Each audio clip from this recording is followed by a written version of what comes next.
Same thing as always when you solve an equation, you have to find the values of x that cause it to be true.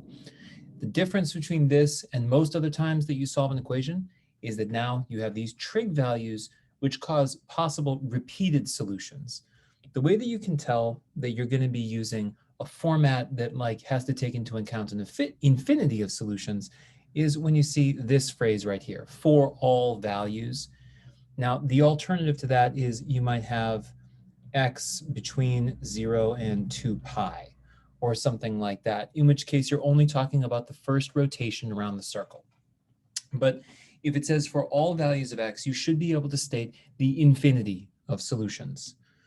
Okay, so the first thing that I notice about this is that there's a sine and there's a cosine. Sometimes this is okay, like you don't have to change that. But in this case, because there's also the 1, it would just be messy if we had a sine and a cosine. So you change the cosine squared into 1 minus sine squared. So that's step number 1. 1 plus sine x equals 2 times 1 minus sine squared x. Now I'm going to expand that on the right. I'm going to bring everything over to the left-hand side, and then I'll factor it like a quadratic, because that's what it is. 1 plus sine x equals 2 minus 2 sine squared x. And then I'm going to bring everything over to the left-hand side. So this will become 2 sine squared x plus 1 sine x, and then minus 1 equals 0. When these problems are presented to you, in a doable fashion, they're usually factorable, and this is factorable.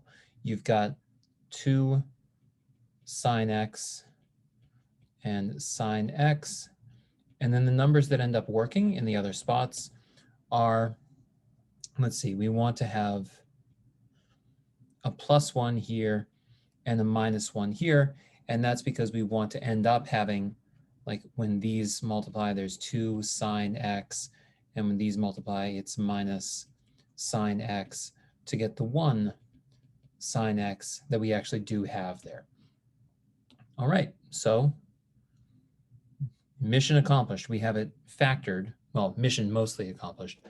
Just like any factorization, this gives us 2 factors and therefore gives us 2 solutions. In the case of these trig functions, it's more like solution sets.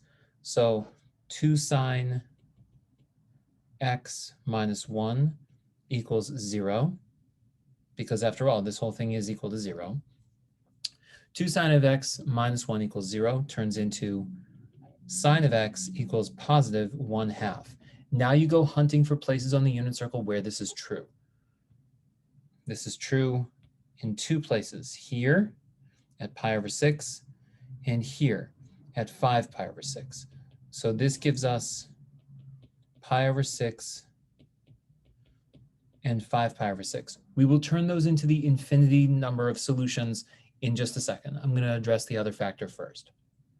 This one gives us sine of x equals -1. So this tells us that x must be equal to, and then I'm going to draw a new picture. No, actually, I'm going to draw the same picture. I'll just put it on the same thing. Sine of x equals -1. That happens down there, doesn't it? So this is, well, let's see, I'll label these. This is pi over 6. This is 5 pi over 6. And this is, well, it is 3 pi over 2. It might be handier, though, to write it in this form, because if you look at this, these are evenly spaced. From here to here is a space of, if you'll permit this, just to have common denominators. I know 4 pi over 6 is 2 pi over 3, but I'm going to write all these with a denominator of 6. That's a space of 4 pi over 6. This also is a space of 4 pi over 6, and this also is a space of 4 pi over 6. Now, this doesn't always happen. 9 pi over 6. Of course, that's really 3 pi over 2. But this doesn't always happen, that the solutions end up being symmetrically organized around the circle. But when it does happen, you should try to state the answers as succinctly as possible.